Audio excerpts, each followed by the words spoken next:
other stuff. Well, okay, let's get in. Oh, that's not you. Okay, let's get into who I am, since only two of you have had me before. Like I said, my name is Alex Myers. This is my 9th year at Creighton. I do not have a PhD, so you do not have to call me Dr. Myers. You can if you want to, it doesn't bother me. I have an MFA, Master of Fine Arts, and the title Master is out of fashion for good reason. So I don't really have a title, sadly. I earned a title. This is a terminal degree, but they just haven't come up with one. I don't know what you would call me. Professor works. You can call me Alex. I'm not big on formality. I also cuss a little, so that's going to happen. If that's super offensive, I apologize in advance. It does slip out. I spent 3.5 years in the Marines 20 years ago. I've got some rough edges still. I have 5 children. It's all gonna, that stuff bubbles up, comes out. If I can't keep my language clean for them, it's not gonna happen. Okay, so like I said, I have an MFA, which is a Master of Fine Arts. I did grad school in the Netherlands. I lived there for 3 years. This is my 14th year teaching. No, I just ended my 14th. I'm going into my 15th year of teaching. So, been doing it a little while. I still show all over the world. I'll make all kinds of weird things. My most recent show was in Norway last November, at a festival there. I've shown in Iran, I've shown in Armenia, Germany, the Netherlands, England, Argentina, US, Canada, Mexico, Iraq. Sorry, I'm trying to think. I had stuff in Dubai. There was a festival in Dubai. I really haven't shown in Asia much. Where have I shown? Japan. So it's kind of all over. I'm always making things, always doing stuff. Like I said, I have 5 kids, so it's things. My output slows down quite. But I tend to make a lot of stuff in with 3D modeling software. I do a lot of animation. I do a lot of printing. I'm also really interested in touch and haptics. Interaction design is one of my specialties. My MFA is in interactive media. So I tend to use a lot of tools and the language of video games, the visual and language of video games to make stuff. This was a virtual reality music video that I did in 17? 16.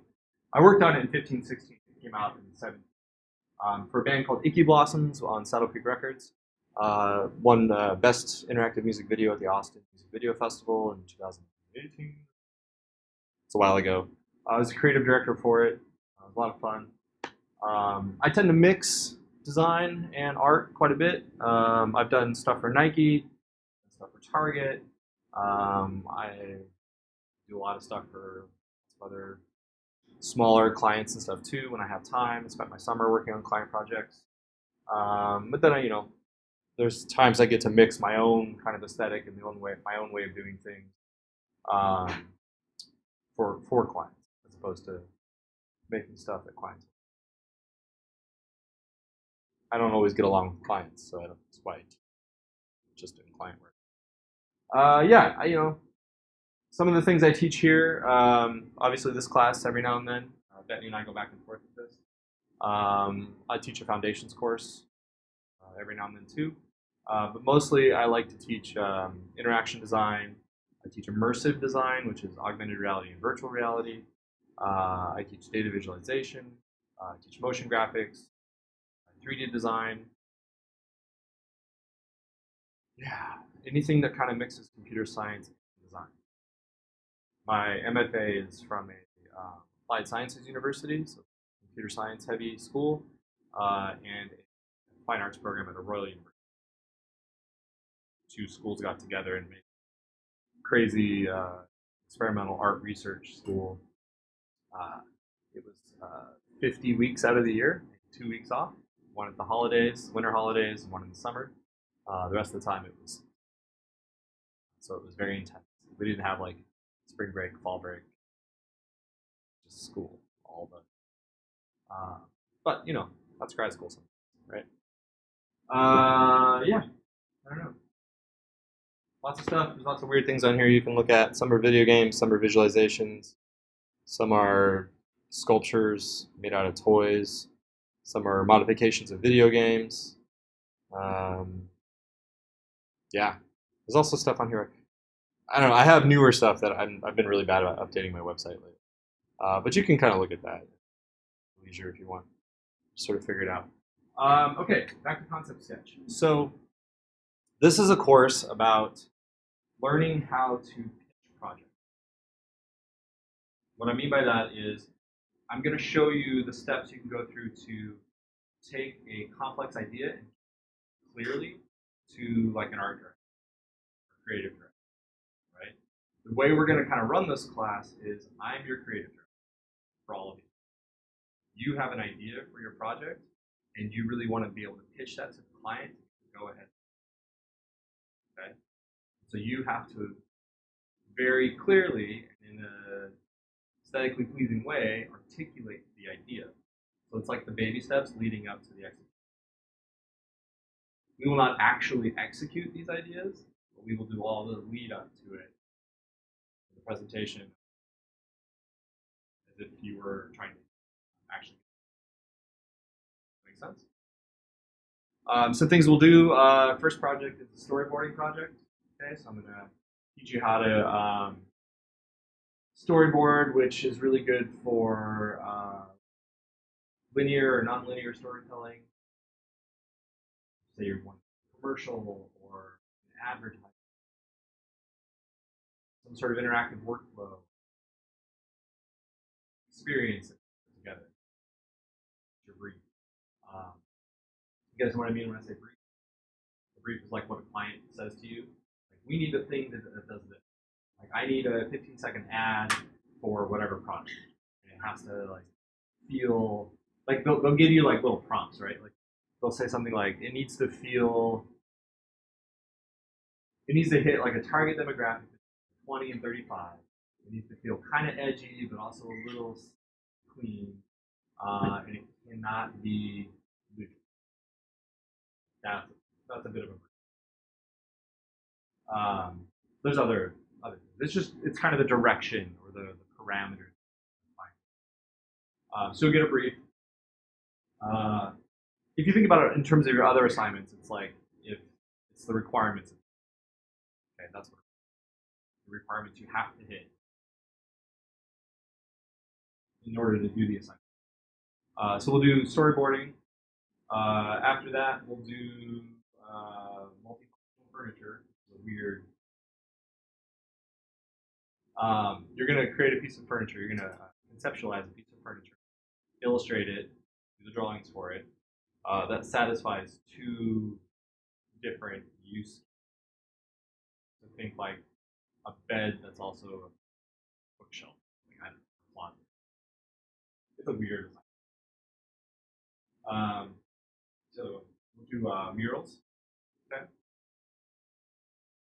Murals. We'll actually do a little field trip for that. We'll go around to different sites, maybe take pictures, because you're going to have to visualize the mural on top of the space. Yeah. Generally, you're never if you ever do murals, you're generally not going to be able to just go in. Nobody's going to okay the expenditure of money unless you have a reputation. So you usually have to pre-visualize to show the client what you're going to execute. So we'll go through like colors you're going to use, cost estimates for the color, in addition to actually visualize. And then we'll do playground design. Okay. And then the last thing, I'll give you options.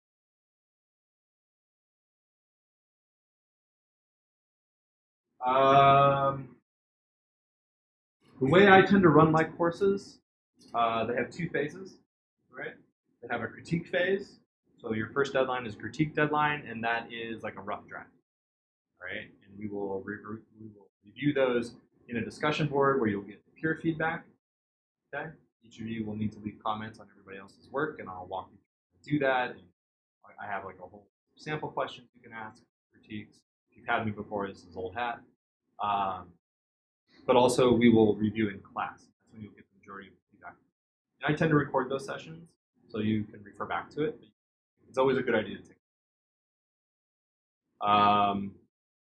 Once we've done the critique, you'll have about a week, maybe a little bit more, to make any revisions that the feedback sort of demands, and submit for final. Great. Okay. I'm changing scoring a little bit. I don't know if I did that yet. No, I have it on here. I haven't changed it here, but I'm changing scoring a little on these. Normally, it's the critiques are 25% of the overall grade, and final version is 75%. That's how I usually run it. But now I'm going to bring it a little more to 60-40. Critiques to be 60% grade, and the final 40. This is to put emphasis on the practice of leaving constructive, good feedback, and facilitating a conversation about the work. Because it's been my experience that when you're working in teams and design, that's where the real important stuff happens. When you're all sitting around talking about the work, the visual problems, the creative problems. When you turn it into the client, all the hard work's done. When you turn it into me, all the hard work. Does that make sense?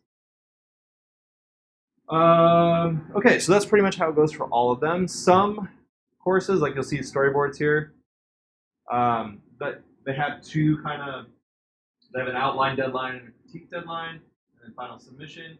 I will be changing these points, so this will be 30, this will be 30, and this will be 40. Okay, I haven't done it yet. I got it.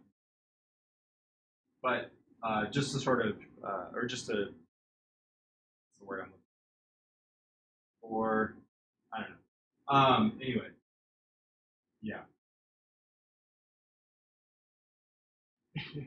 This will be 30, that'll be 30, that'll be 40, just to reflect that.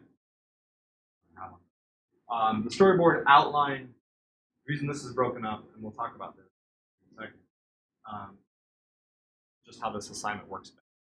Okay, you have to write an outline before you actually start the storyboards, then you got to draw out the storyboards, and we'll have the critique for that, and changes final submission. Okay. All right. Another way I like to, another thing I like to run in my courses is this extra credit reading assignment. Who's had me before? Just the two of you. Okay. All right. So this works, or I do this because I had it done for me in a course in an undergrad, and it made a huge impact on my life. Professor gave us a reading list. We could choose from the reading list, and then have a conversation. Read that book. Have a conversation. Have a conversation with the professor at some point in the semester after we read the book, and then he would up one of our test grades, okay, by a letter. I'm going to up one of your project grades by a letter at the end of the semester. So not for midterms, but at the end of the semester. So if you get a C, I give you a B. If you get a B, I give you an A. And I only do your lowest one, all right, just to bring your overall average up, okay? It does make an impact. I've had some people go from an overall B to an overall A. I've had some people go from an overall D to an overall C, which is better, right? So it can help quite a bit. Right now, there are 74 books on this list. I'm always adding to them. They do skew, okay, a little bigger. They do skew sci-fi heavy, but I tend to read not pulpy, trashy sci-fi. Well, I read that stuff. I read it in the summer for fun. But the stuff on here is the things that have won awards, that have social impact, commentaries on society, stuff like that. And sci-fi is really just speculative fiction. It's taking an idea and then putting it into a context that is not at all familiar in order to be able to pick apart that social idea. And by the idea, I mean like something that's affecting society right now, right? And then being able to pick it apart and examine it from all these other different angles, and it's like a thought experiment in a lot of ways. And it's safer because it's speculative. It's like in a galaxy far, far away. Does that make sense? Okay. So don't like freak out about the sci-fi. I've had people go, oh, sci-fi, I don't like it. It's like, well, there's other ways to look at it. Also, not everything on here is science fiction. There are collections of essays on design. There's collections of essays on art. There are graphic novels if you're not a big reader. Graphic novels are excellent. You guys know what I mean by graphic novels? Big comic books? Okay. Um, you know, there are nonfiction books on here. A lot of stuff about like the history of the internet, like that. But there's scattering of other. Just pick something on here. There's a form to fill out right here. Fill the form out. Let me know what you're reading, and then when you're done reading it, send me an email and say, "Hey, I'm done reading it. Come chat with me about it." I mark you off on the list. I refer to that list. Find your list grade. When I did this as an undergrad, I ended up through that 3 books. Not that semester. It was an excellent. Things I would never have done. Super old things I got into. Great. So, keep an open mind about it. Any questions? No? All right. All those links are there. I'm always adding to it. Dune's on here, of course. This is a really good book if you like design. How Designers Destroyed the World. Handmaid's Tale 1 and 2, The Testaments, House of Leaves, all kinds of crazy things. Generally, like these things, this Conquerors, like anything by Timothy Zahn, tends to be a little like more towards the pulpy side of sci-fi. But there's some really amazing ideas about like cybernetics and integrated and identity and like integrating technology into use and how that look at things, which I think is reflected in like social media and how attached to our phones we are. Like, who's ever forgotten their phone at home and not been able to like have it for like an hour or so? Has that ever happened to anybody? Yeah? Did you get really anxious and freak out? I do, right? Like, I almost lost my phone in the river. yeah, freak out, right? Yeah. Yeah. Was it okay after you got it? Yeah, it's water. It's water. Oh, sure. It helped though. Yeah. That was gone. Right? We offload so much of ourselves into these devices that when we lose them, it feels like you're losing a limb. I mean, I'm almost never without my phone. Like, it's always right next to me. And I left it, I was taking my kids to the pool. My wife and I were taking kids to the pool, and I left my phone at home. And we were, like, at the pool before I realized it.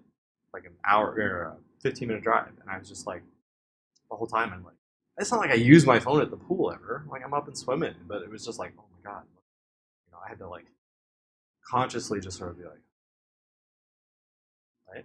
And then that sort of, like, physical response I find really interesting. So there are stories in here that where they take those ideas and they examine them, they think about them in a way that is not so overt. It's like, I lost my phone and I freaked out. It's like, no. Anyway, I don't want to ruin the books for you if you read them. Okay, great. What else? Well, let's look at the syllabus.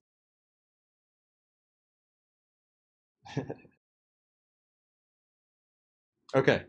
Well, if you've had me, you've seen this. But we will, let me, my sound output is going to the right place. Does not always. Okay.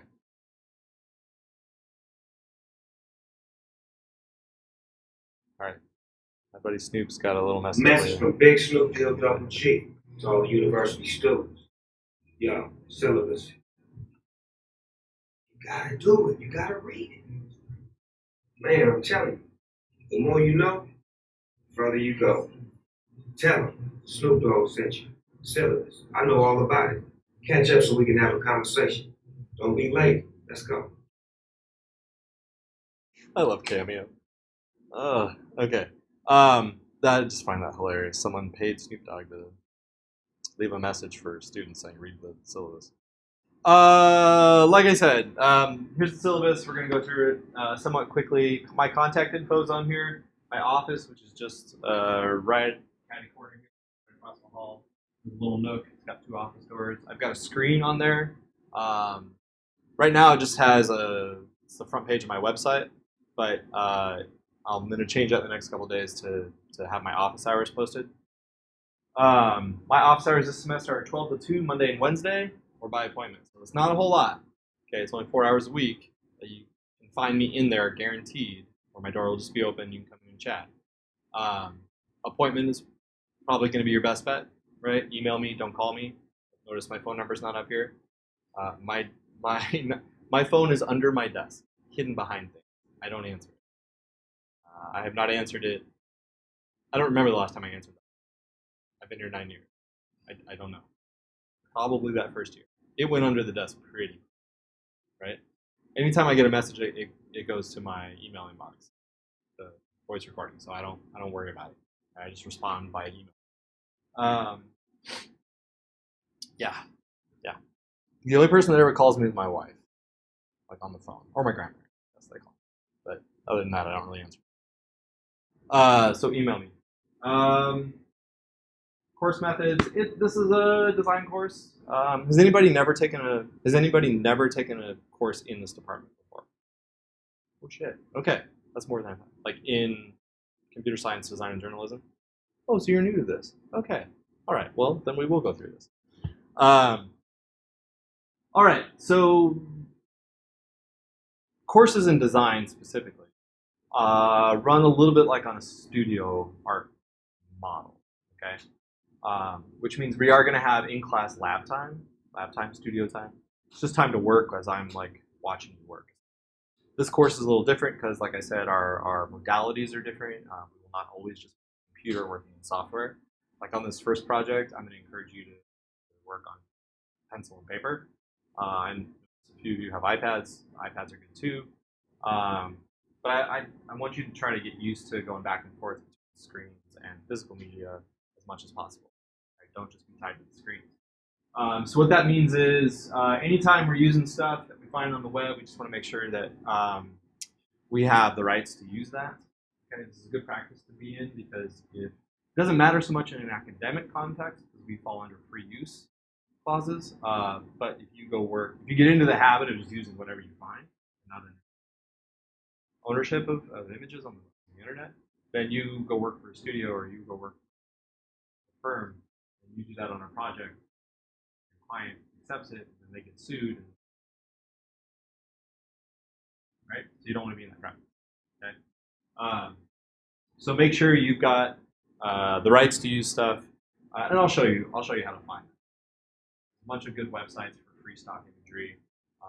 You can filter Google image search results by open source Creative Commons licenses. There's tons of ways. There's no excuse not to. Right?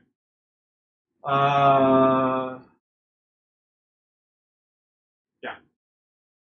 Some stuff in there. We've got some basic technology requirements. There's a link to that. We do have, these are new machines, well, newish machines. I think we got them last year. So the machines in here are great. They all have Creative Cloud on them. You need them. We're not going to we're not going to depend on Creative Cloud, Photoshop, Illustrator, like that. This class is not about how to use Photoshop. That's 324. Next course. But if you already know how to use some of that stuff, or you have something to use for image editing already, excellent. iPads, Procreate is really, really good. Affinity software is really good. And I can help you with that stuff, but I'll point you in the direction of tutorials. I won't sit down and be like, okay, class, here, we're learning how to do this in Photoshop. It's not how this works. Does that make sense? Perfect. Okay. Class recordings. They're not available in real time, of course, because I'm recording and then I have to edit and export. So usually within 24 hours, I try to get them on, or I post them in the announcement. Okay. The way I title them, if you see a CR, that's a class recording. If you see an LEC, that's a lecture. TUT, that's a tutorial. All right. And then it'll be like the class number, so it'll be like CR, like for this class, would be CR GDE300, and then the date. One of the habits I picked up in the military that I just can't shake is my dates go year, month, day. So it'd be like 22, 08, 18. Does that make sense? Okay. Great. You're going to want some storage. So cloud storage is pretty good. Physical storage is excellent. Physical storage, that's like a thumb drive, flash drive, whatever you want to call it, or an external hard drive. If you foresee yourself being a design major, or you already are, get an external hard drive as much as you can. Is there? So those of you that have iPads, you have a laptop. Do you have a laptop? Okay, great. Do not limit yourself to just the iPads for trying to do design work. You can kind of make it work, but it's not always going to be great. Okay. Does anybody have like a Chromebook? Good. Okay, I was going to tell you to get rid of it. I had a student who took data visualization last semester. Were you in data viz last semester? Okay. You were. What did you take last? Interaction? Web. Did you do interaction or are you taking that? Oh no, I need to. You did. Okay, you did data viz, right? Okay, I thought so. There was a kid in there who had a Chromebook. He was trying to do some of the things we do in that class. There's no way you can do that on a Chromebook. There just aren't web services for that. He thought it was like a laptop. No, you can't put Photoshop on it. Anyway, don't use a Chromebook to try to get through college. So like I think he was an English major now that I think. So that doesn't. Anyway, the hierarchy of good to bad in terms of storage: external hard drive, flash drive, cloud storage. All right, don't depend on cloud storage. You can't always depend on the internet working, especially around midterms and finals. The pharmacy college likes to do all their exams at once during finals week, and they destroy the bandwidth doing that because everyone in the pharmacy college is accessing blue line at the same time, and internet speeds in our building in particular would just go down. Flash drives, the reason why they're lower is just that. Do you guys know how solid state drives work? Kind of, right? You know what I mean by solid state drive? Okay. So it used to be back in the day.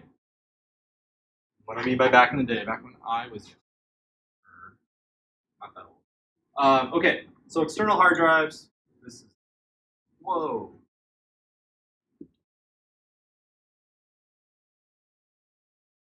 Um, okay, hard drives used to have a series of disks in them that would actually spin. So like actual thin disks that would spin, and the computer would write to these disks, like using that electricity. Right? You could erase them with a really powerful magnet. You have to be really careful about magnets for computers. That is not solid state. That is just a hard drive because it's got moving parts, right? Solid state is just solid. There's no moving parts. It's a bunch of chips on a board. Okay. Now these are also getting bombarded with electricity. You write to them, save stuff on it, and there's a limited number of read-write states that you can do it.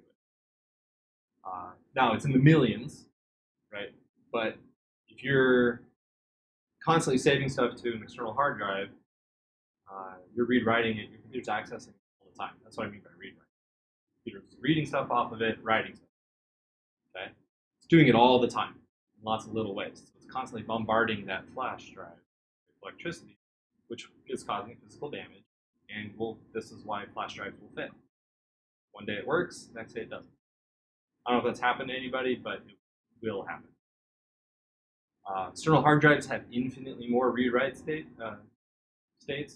than flash drives. Right? They're like a trillion supposed to. Okay, that's why external hard drives, which are also solid state, are better. Cool. Okay, cloud you just can't depend on as much. So the way I do it is I use external hard drives and cloud storage. And then I use like redundant cloud storage, like iCloud, and I had Dropbox for a while. Make sense? Right? This is all to say that like saying you lost your homework because something failed is not going to be a viable in this class. Right? Take the steps you need to take in order to save your work. It's the equivalent of dog ate my homework. Yeah? Okay, great. Get used to saving your work. I have had people like working on things for like an hour and a half and then power goes out or whatever, right? They lose it. Don't depend on an autosave feature for whatever software. Command S, Control S, you got Windows. Just get used to it every now and then. Okay. Again, like I said, in this class, it's not going to be such a big deal. This classroom is a shared space. You are all adults. You live in a world with other people, and you have to make allowances for those people, the social contract, etc. Keep that in mind. Don't make a mess. Food and drink. If you're going to have, I don't mind food and drink in here. If you're going to have food, please try to stay in the middle tables. If you are on the outside, machine, make sure whatever you've got has, so that we're not liquids or anything on.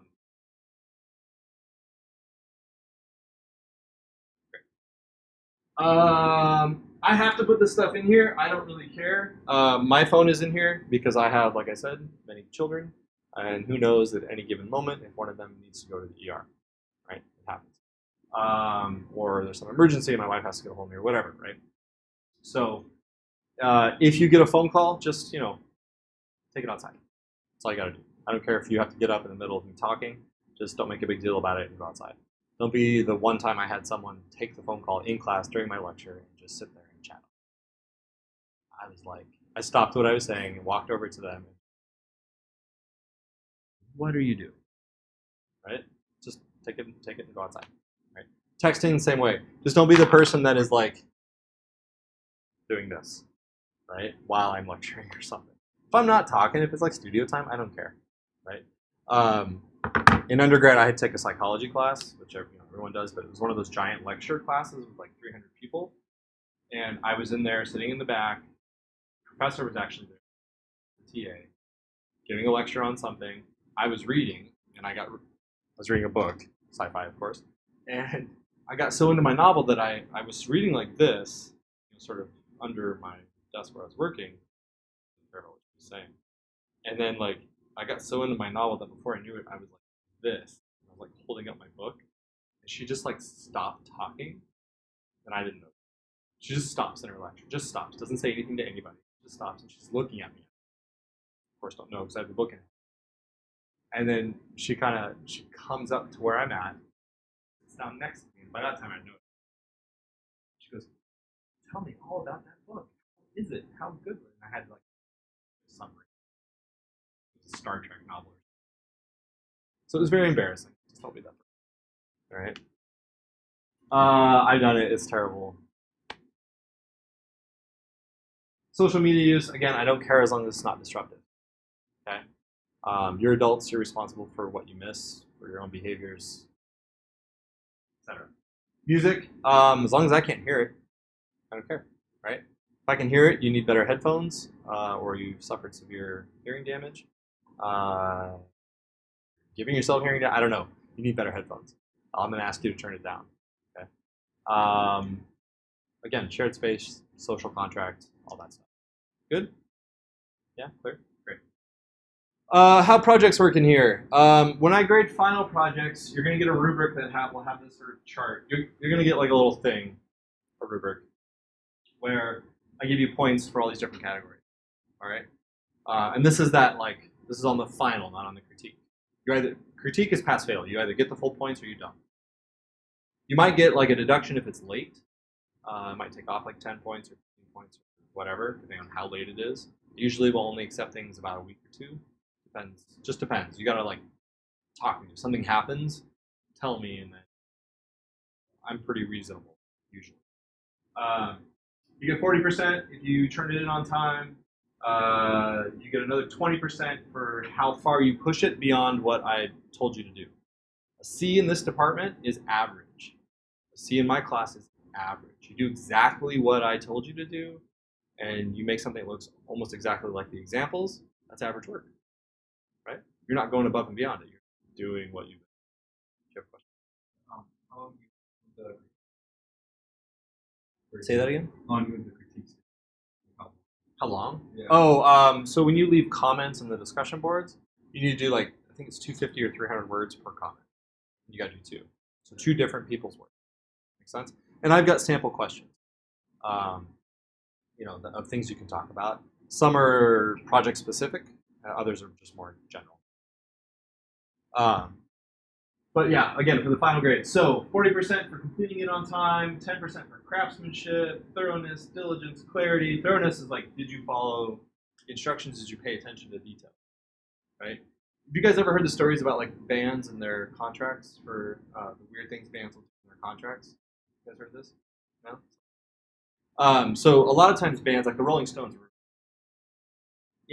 whenever they would do shows, right, with venues that would sign contracts with the bands, they would ask for like really obscure things to make sure to be in their green room, their dressing rooms, and it was a way of making sure that the venue actually read the contract, right? So they would ask for like bowls of M&Ms where all the colors had been separated, or only brown M&Ms, stuff like that. And if they showed up into a green room and none of that stuff was there, they would just leave because they knew that the venue hadn't read the contract, so they couldn't count on that venue to actually be professional.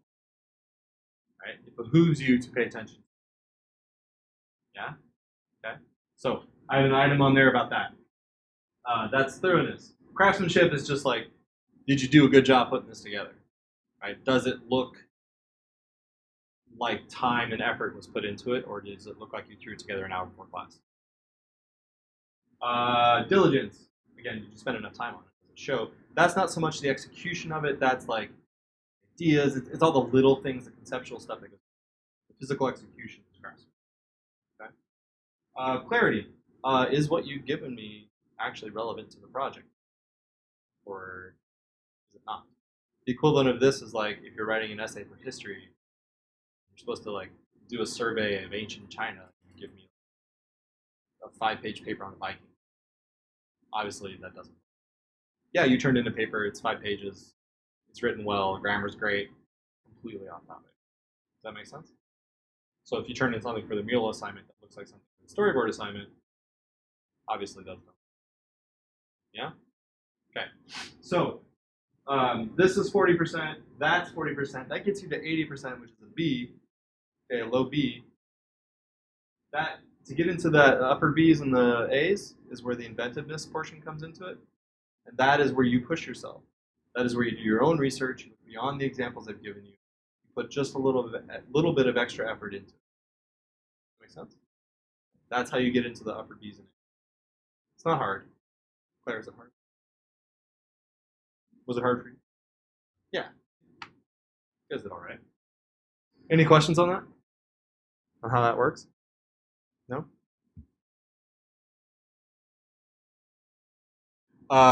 Sorry, like I said, I'm getting texts right now from my wife, and she knows I'm in class, so hopefully everything's okay. Let me check this.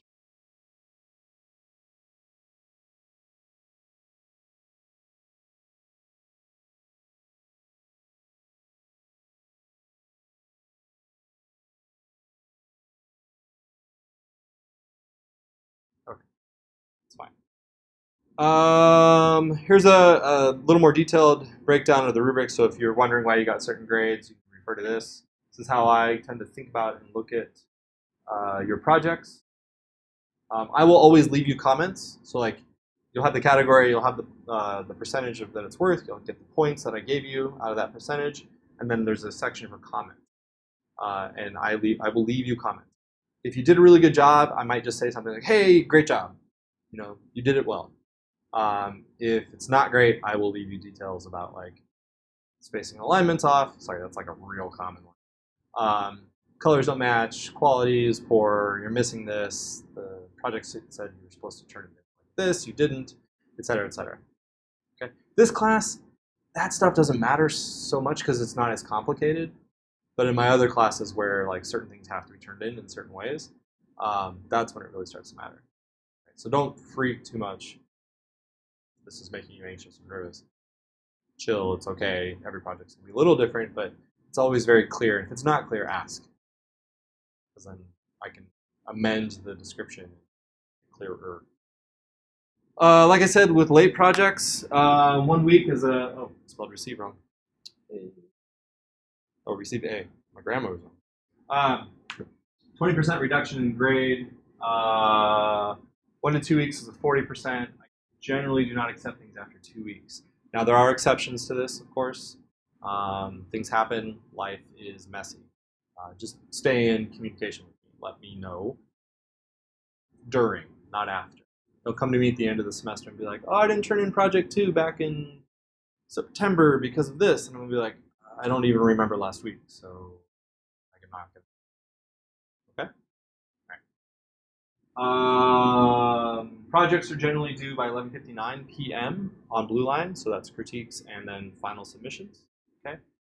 With critiques and final submissions, after you submit for critique, we will start a new project that day, and so there'll be like a week overlap. You will not have time in class after the critique deadline to work on stuff. We will move on. You will have a week to make revisions and submit for the final, but that's on your own time. Cool? All right. Our pacing here is not as aggressive as some of my other classes because we only have like 4 or 5 projects. Some of my other classes, it's like, go, and Claire's looking.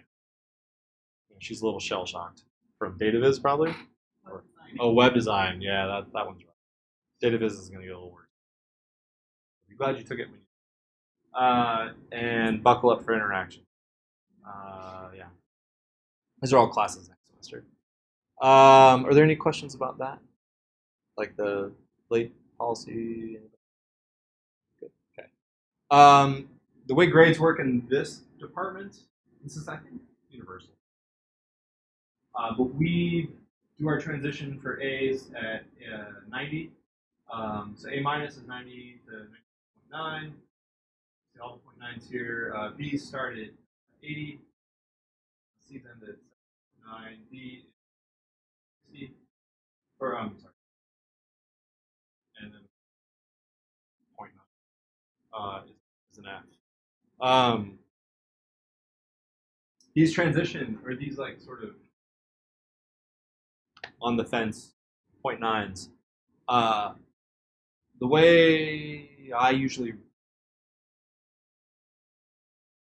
how I think about them when I'm doing them, whether or not I'm going to round you up, sometimes I will do that, is if I recognize you, if you have been in class, if you've been here all semester, if you've done good work, right? Like I take all that into consideration, and then at the end of the semester, like this is more for like final grades where I'll be like, oh, this person got like a 92.87 as their final grade. I'm like, I know who this person is. They've done good work all semester. They've been here. I'll round that up to like a 90.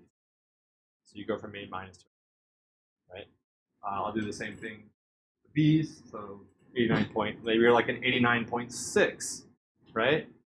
If you've been here all semester and you've done good work and participated in critiques, et cetera, I might round that up to the A, right? The A minus. So that's how I think about it. I don't do it automatically. It's all the little things that go into your participation in class. Yeah. Why did they do this? Well, we used to not have minus for a long time. We've never had any that I know in this department. In this department, there's other departments. I think it's because like honestly, I think we're just like, A's good. We're good with an A. It doesn't make an impact on your transcript, right? Because they look at your cumulative G. So I don't know that I think it was causing more stress. Oh, you know what it was? We would get people who would be really mad that they got an A and not an A plus, and then we would get emails about it. It's just like, why are you mad? You got an A. Percentage of people that get A's is actually not that high. Be happy with your A. So to kind of even that out.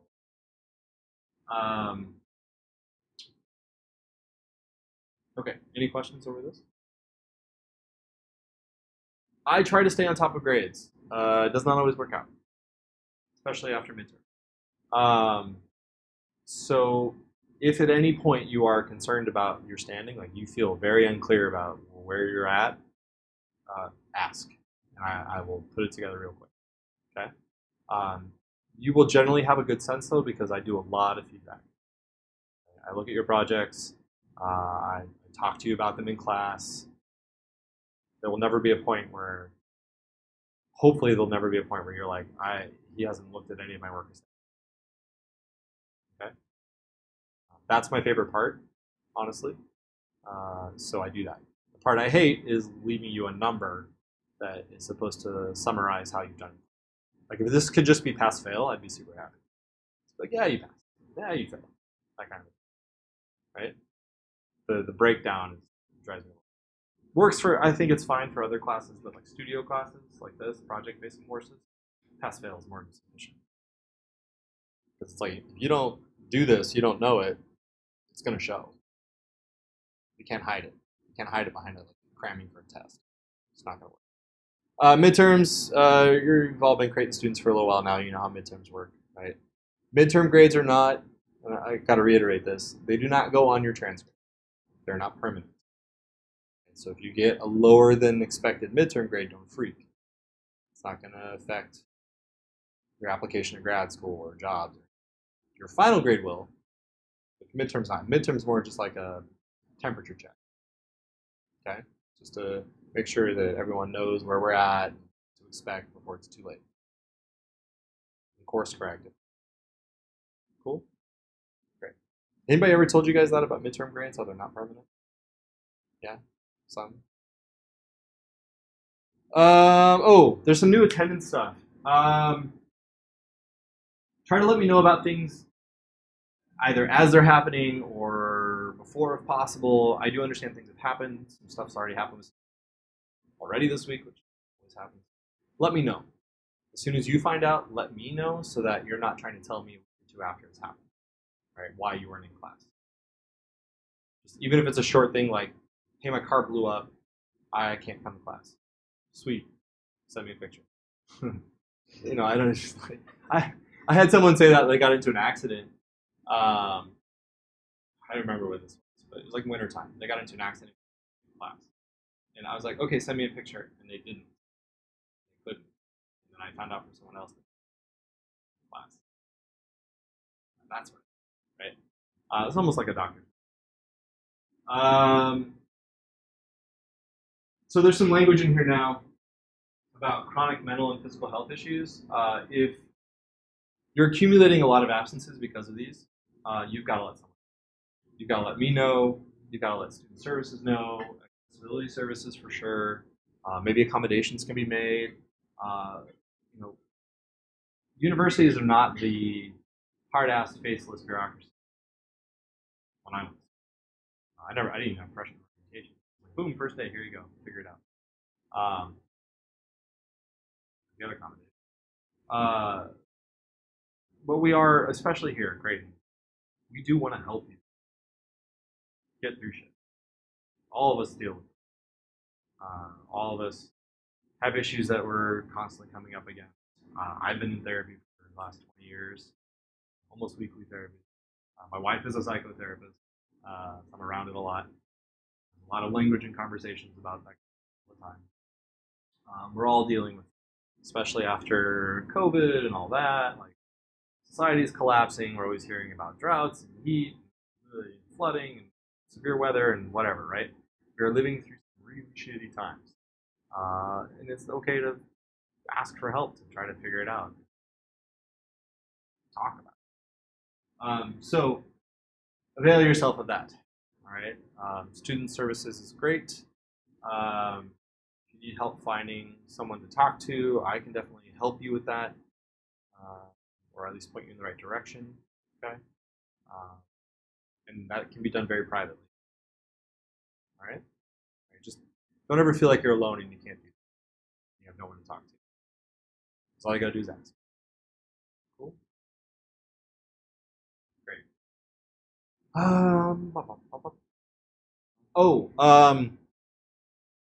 Couple of things.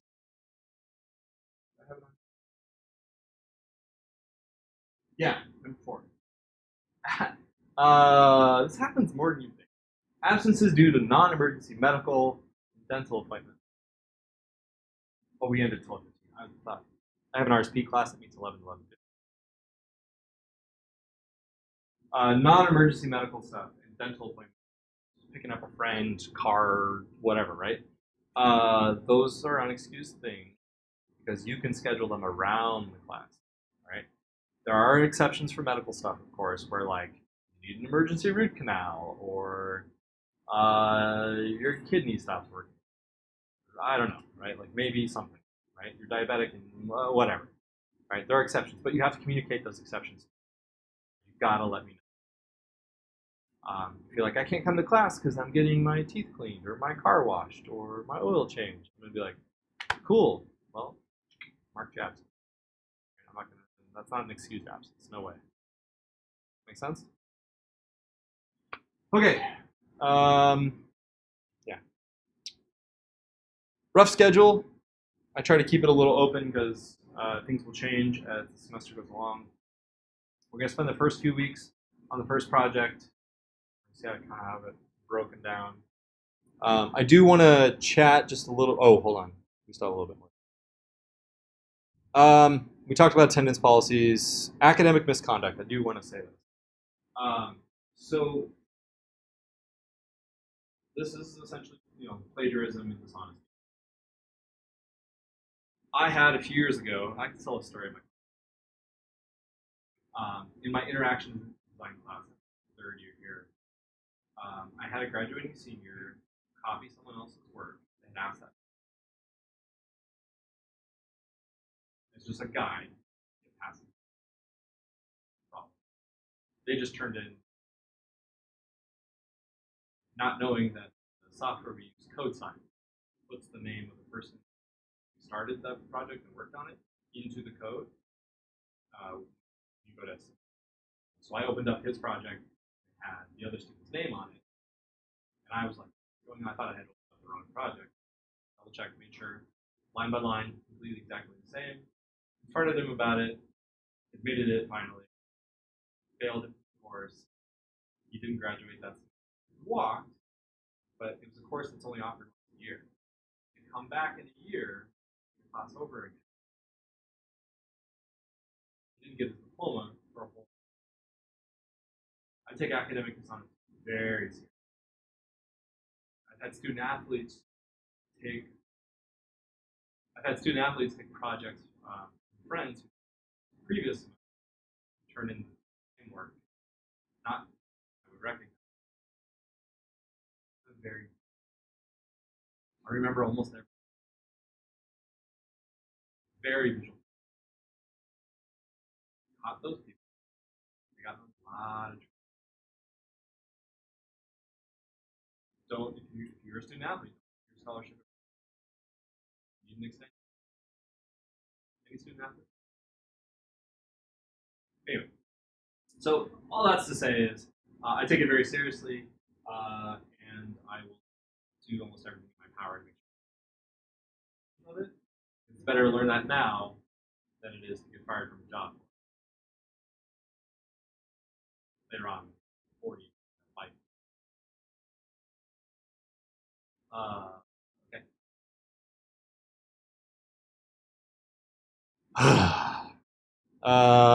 If I cancel class, which might happen, there'll be an announcement on Blue Line, same as if I'm running late or something. Okay, like I've said numerous times, lots of children, and these things happen. Okay. In our department, in this department, you're doing, especially in design, you're always doing projects. These projects can be somewhat personal at times, but you're going to get a lot of criticism, constructive criticism, hopefully, on these projects. Someone might say this sucks, and it sucks because of all these other reasons. Try to accept that criticism gracefully. All right. Now, if it's given out in a mean spirit, feel free to respond in a mean way. I don't care. Right? Defend yourself. But also understand that criticism you get from me, even if it feels stern, is just to help you get better. Okay? Not trying to be a dick. Just trying to help you get better. Trying to point out things that maybe you didn't see. That's what you're here for, is to get better at things, to learn these things, right? It does you a disservice if I don't point those things out. Because you go on thinking you did a good job, where you get into the world and they're like, what is this shit? Yeah? Okay. So I'm not doing it to be mean. I'm doing it to help you be better. And I will present it in a non-mean way. But I understand because I've been on the receiving end.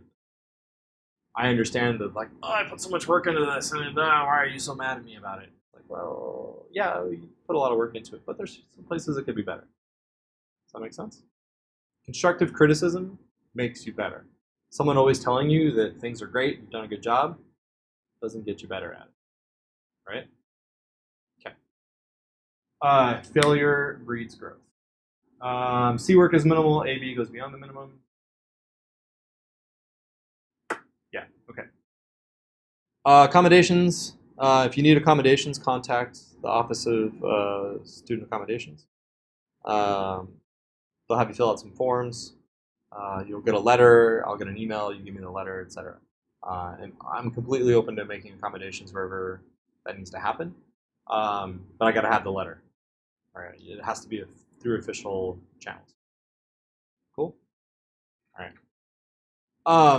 On the hopefully rare chance, or small, very small chance, that we have to go back to some sort of pandemic era hybrid weirdness class. We'll deal with it. It'll happen. It'll be fine. We've done it. This class is small enough that issue. You can wear a mask. Comfortable. Don't worry about other people think. You guys. But what I can't do is I can't open up a Zoom session and let you just take the classroom.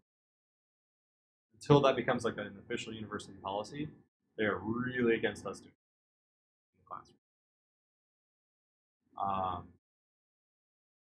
If, like I said, there are exceptions to things, just talk to me. If it's going to cause you a ton of anxiety, get a lot worse, right? Whatever.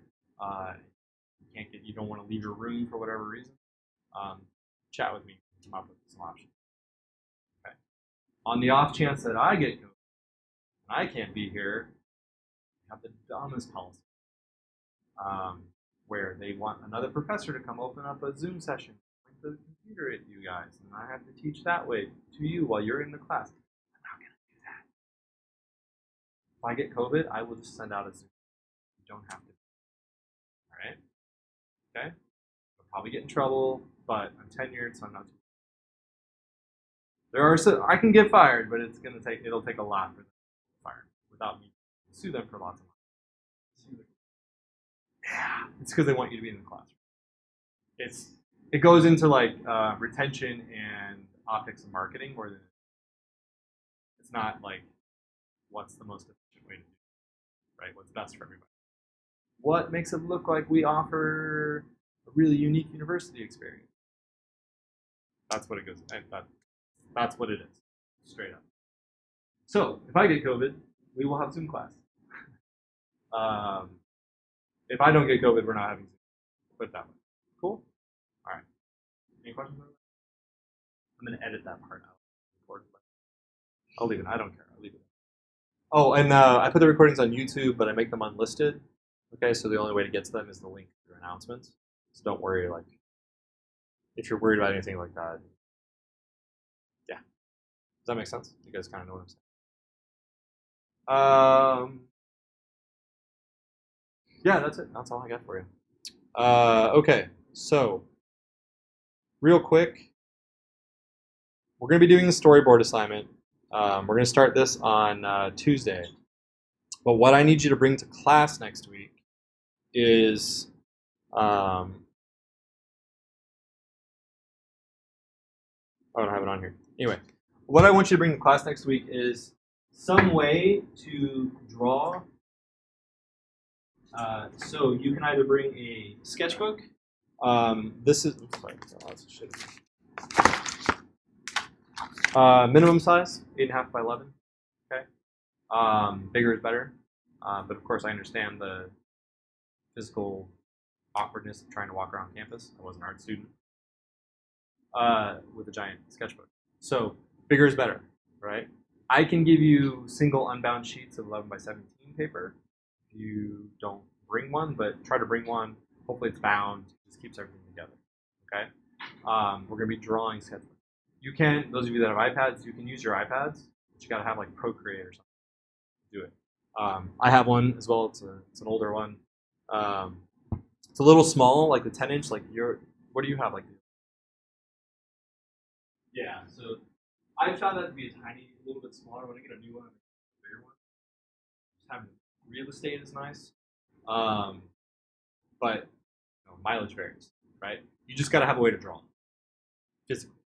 Okay, we're not gonna use the computers with the wake up. Okay, iPads or sketchbook, right? Not lined paper. Please God, do not come in here with a spiral bound notebook of lying. That happens. Okay? All right. Any questions on that? And some implement draw with. Pencils are best. Yeah. Pens will suffice. Cool. Any questions?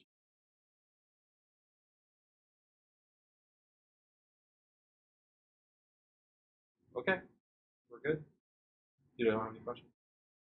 Great. All right. Well, then I will see you guys on Tuesday at 11, and we will start the storyboard project.